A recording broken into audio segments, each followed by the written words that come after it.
So we're going to look at, it's really one example. It's just broken up into two parts in the book. So we're going to look at examples 9.2 and 9.3. Again, they're going to be a continuation, really one example. So let's take a peek at page 234, okay?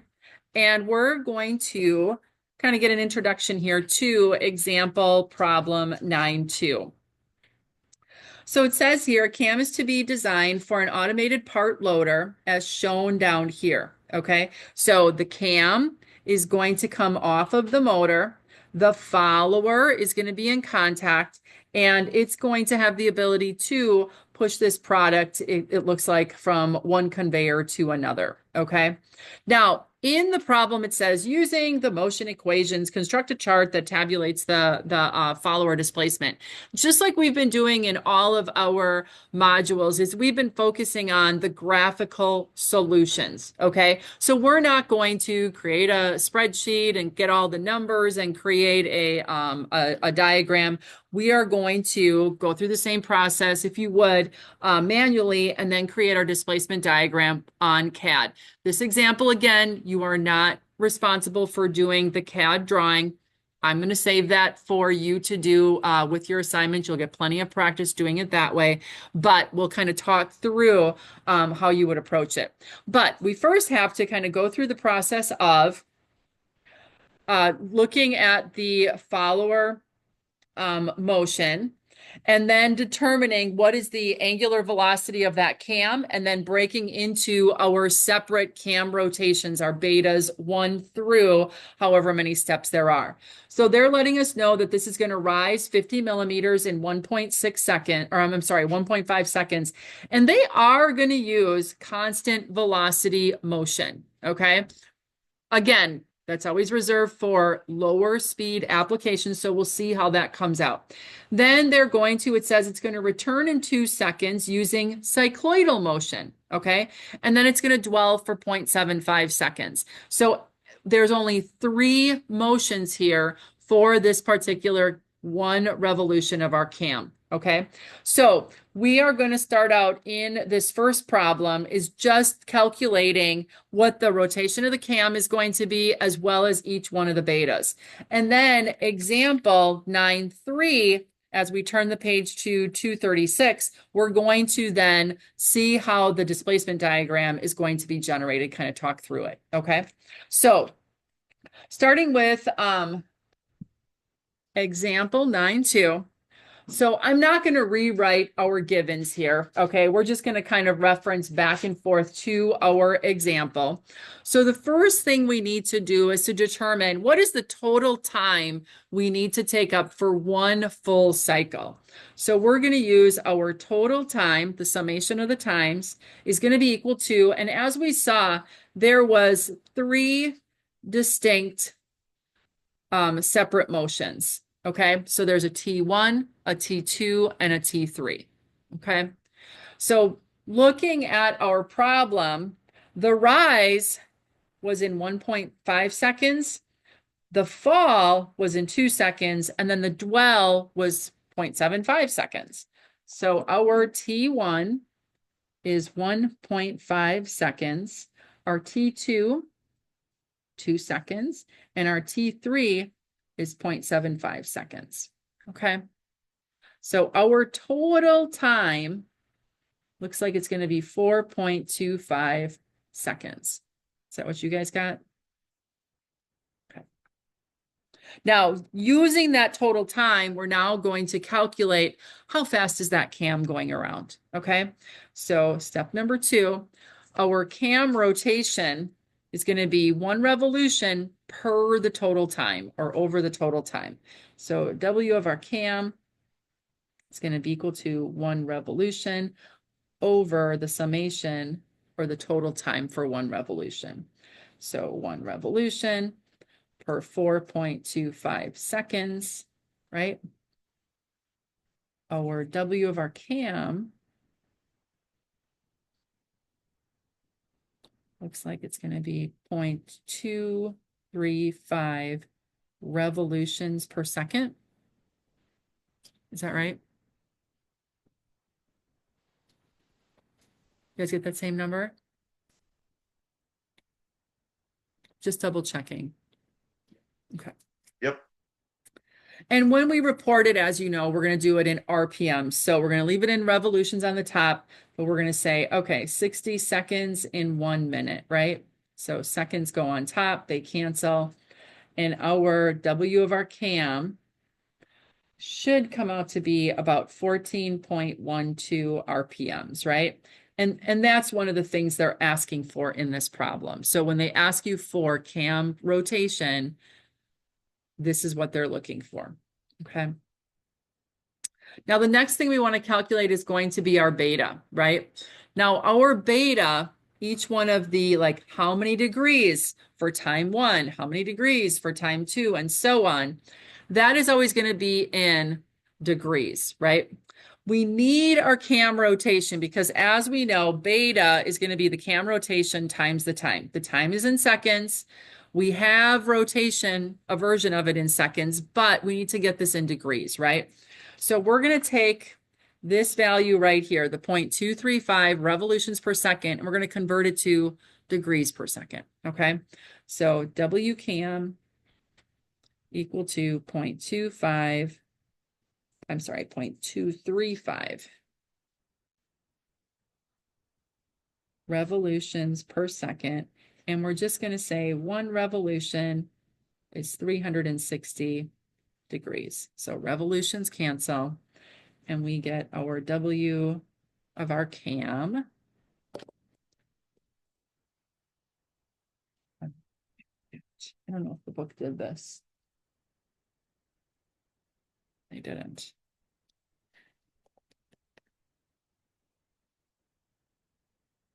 So you get 84.6 degrees per second. DEG. Same thing? Okay.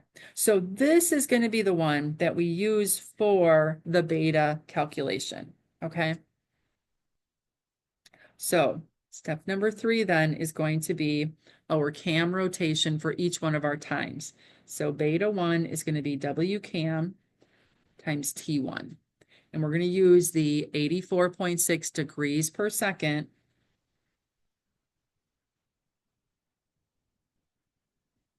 And we're going to multiply that by the number of seconds for T1, which is 1.5.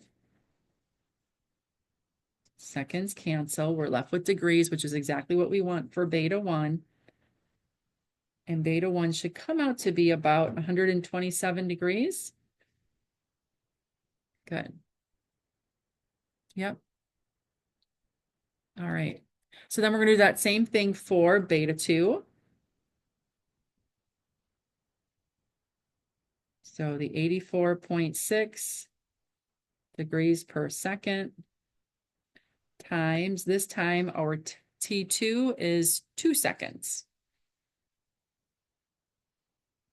Seconds cancel. Our beta 2, 169.3.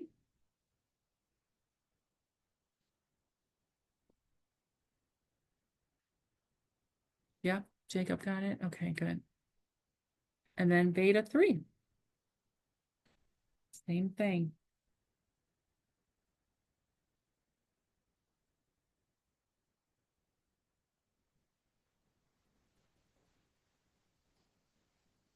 And that is 0.75 seconds.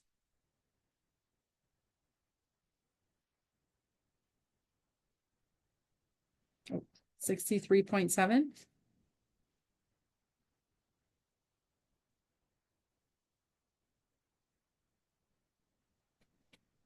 Sounds reasonable. Yeah, okay. So now we know each one of those motions, how much of 1 revolution in degrees does each one of those motions take up, right? Okay, so that's what we're going to stop with example 2, I'm sorry, 9.2. The next steps here, what they do is they create a little spreadsheet and then they do their chart like this.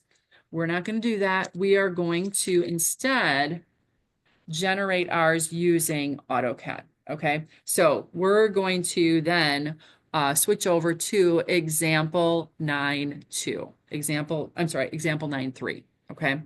Now, for this application, we're going to now create our displacement diagram using the prescribed motion. Okay. So first things first, we have to decide how large, tall, and long our chart is going to be. So for example, 9.3,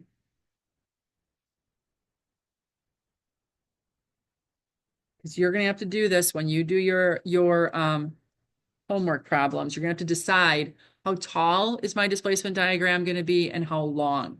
Okay, so we are going to kind of sketch it out here. Our height is going to be the rise, right? And for this problem, our rise was 50 millimeters. So this is going to be 50 millimeters tall. Okay.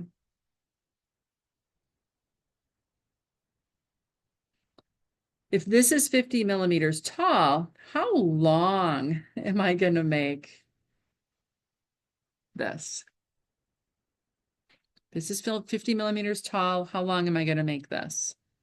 About 150, right? 3 times is what I want to make that length. So this is going to be 150 millimeters. Okay. All right. Then what you want to do is you want to figure out, remember, this is 0 degrees and this is 360 degrees. Okay.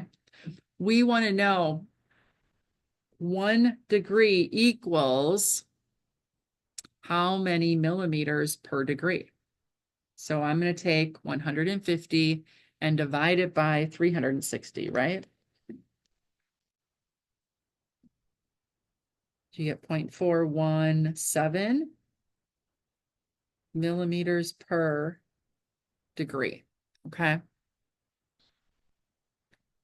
And now we have 3 motions, right? We have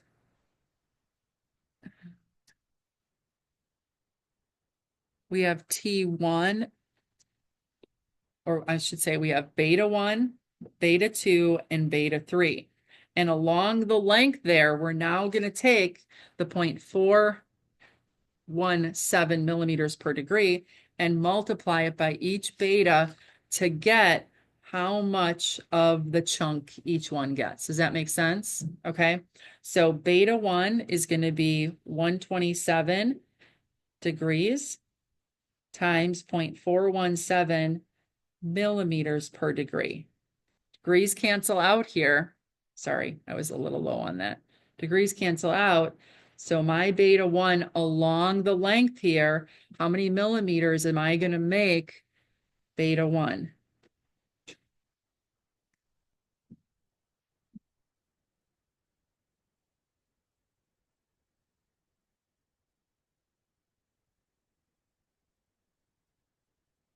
This is usually the stuff that when you're left with making the displacement diagram, like, how long do I make that? That's why I'm going over this with you now. I have no problem. I know you guys are gonna be able to draw the diagrams.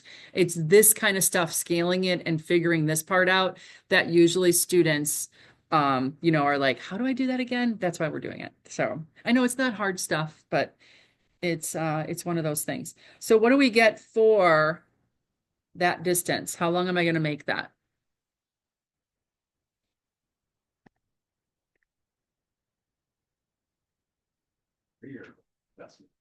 Well, it comes out to 52.959, right? Might as well make it to the exact number, right? Why not? You have the accuracy and the technology, right? Does anybody remember the like $50 million man? The million dollar man? No. We're good. Shouldn't we add them up to make sure? Mia, we should have added them up. It's too late. Go ahead and do that for me and make sure we'd have it. I'm 99% sure. You're right, Nia. Yes, that would be good practice. I forgot that step. So 127 plus 169.3 plus 63.7. Yeah, I'm pretty good. All right, so this is going to be 52.959. Okay, that's how long you're going to make beta 1. Does that make sense to everybody? Okay. And then beta 2 is going to be here, right? And beta 2 was 169.3. We're going to multiply that by 0.417. So beta 2 is going to be 169.3 degrees times 0.417 millimeters per degree. Degrees cancel. And we get a value for 169.3, 0.417. Should get about 70.598 millimeters, right? And then beta 3, that is 63.7 degrees times 0.417 millimeters per degree. Degrees cancel. And beta 3 going to be 26.563 millimeters. Okay, and that represents the length along.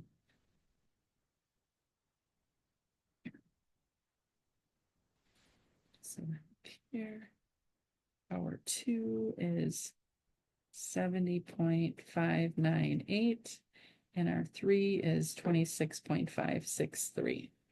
Okay, and like I said, that getting this set up, once you kind of know that, I think it goes pretty smoothly after that. Okay. Any questions right now on kind of just getting the scaling of our displacement diagram and how to mark off the betas? Okay. Once you have those, let's look back over here. Okay. Now, again, you aren't going to be handing this in, but I do want to see this work because this is going to be representative of what you're going to have to do for your assigned work. Okay. So now, creating the displacement diagram. So first things first, you're going to draw the X and the Y axis. You're going to mark off beta 1, beta 2, and beta 3 with the dimensions that we just figured out. Okay. Now, for the first section, beta 1, the prescribed motion was constant velocity. Easiest one to construct, but you're not going to get to do it for your homework because it's too easy. It's going to be from 0 to the top at the end of beta 1, and it's just going to be a straight line, okay? Remember when I told you earlier that constant velocity is reserved for very low speed applications? Our cam rotation is 14.12 revolutions per minute. That is not fast at all. Okay, so I think it's okay to expect constant velocity. Yeah. Then from that point, when it falls the full 50 millimeter, it's going to fall with cycloidal motion. This is one of the motions that you're going to be constructing for an assigned homework problem if you choose to do it. So when we look here, let's just kind of see how they constructed this and then make sure we kind of understand it. Now, if you want more details, I'm going to kind of hit the highlights here and run through the main points. But if you want to get all the details, you're going to want to go to page 233. See. And here are all the kind of generic details of creating cycloidal motion, okay? But I'll hit the highlights here for you. Now, first things first, we're going to mark off our beta 2, okay? And we're going to take that total distance, which we figured out earlier, and we're going to divide it into 6 even increments, okay? So that means that at the top here, this is going to be 0, and we're going to move to the right. The first one is going to be 1, 2, 3, 4, 5, and 6, just like we did for harmonic motion, okay? 6 equal segments.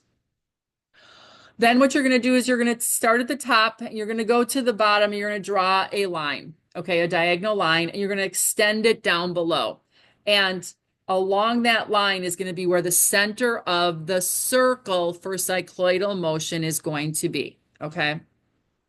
Now, the size of that circle is going to be calculated using the equation up here. The radius of that circle is going to be the height, so that's the 50 millimeters, divided by 2 divided by pi. So we get a radius of 0.796 millimeters. So that's going to be the radius of this circle down here. Okay. Now, on center here, you're going to notice we're going to put across a horizontal line, a vertical line, and then we're going to mark off every 60 degrees. We're taking that circle and we're putting it into 6 even increments. 6 even increments here, 6 even increments here. So that means because it's a full circle this time, it's 360 degrees. Okay. Now, marking off our sections. So in the middle here, okay, this is going to represent 0. All right. Then as we go clockwise around, our first one is going to be number 1. Our first division is going to be number 2. As we go around, it's going to be number 1, then number 2. Okay. Number 3 is going to be on the opposite side of the quadrant. Number 4 and number 5. Okay.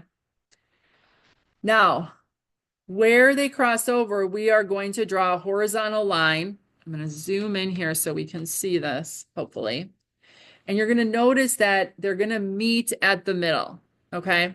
Now, because numbers 1 and 2 met at the middle here, we're going to draw our line parallel to the one that we went down the middle, parallel, parallel, parallel, and it's going to cross number 2 and number 1, okay?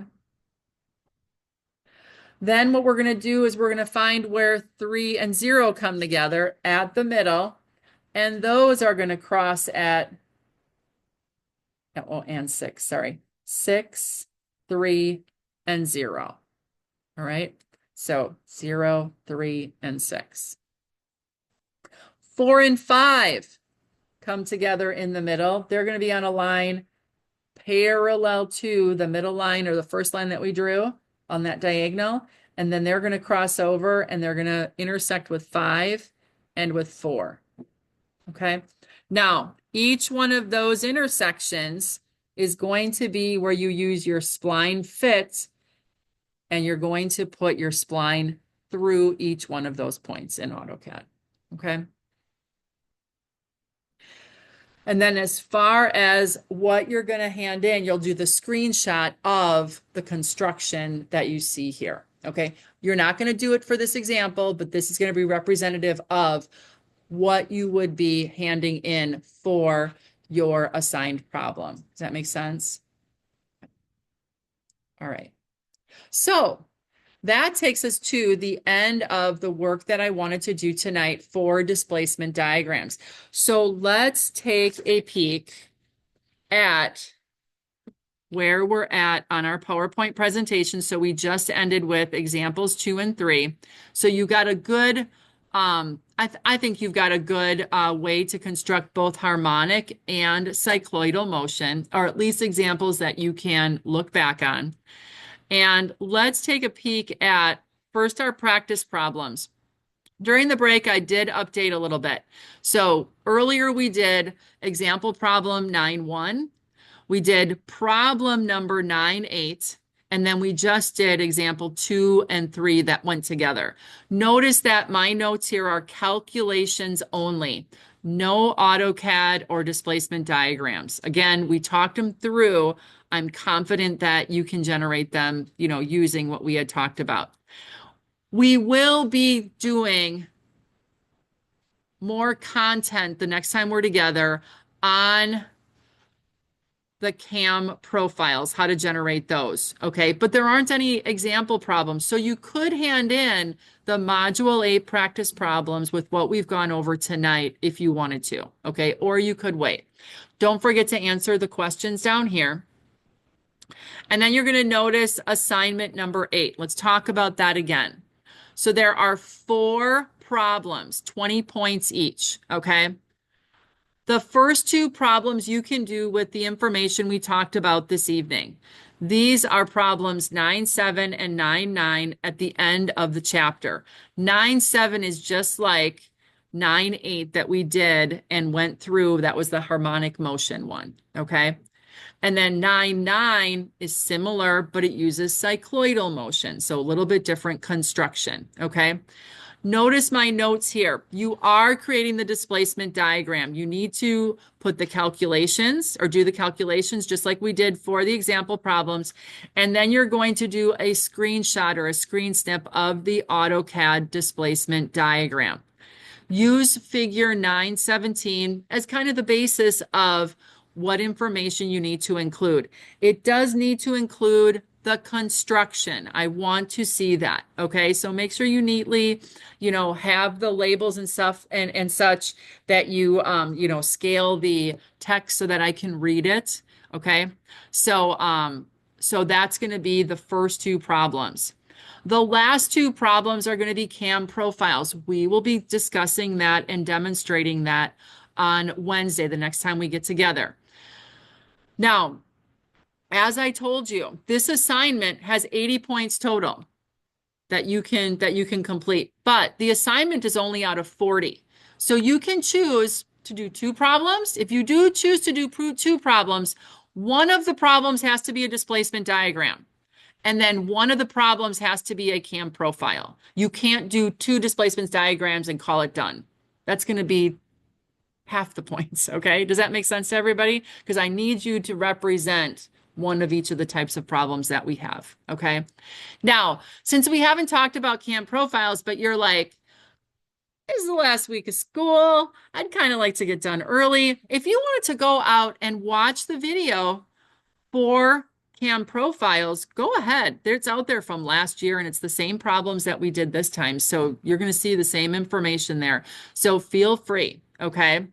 But if you're like, nope, I'm just going to do it on Wednesday, that's totally fine. We're going to be covering this information then, okay? But if you did want to plan your week and start a little bit early, you can go ahead and do that. And then you'll pick one of those CAM profiles to do for this homework assignment. So you could get done with, 2 and do 40 out of 40, or you could do all 4 and get 80 out of 40, all right? Which kind of is built in extra credit.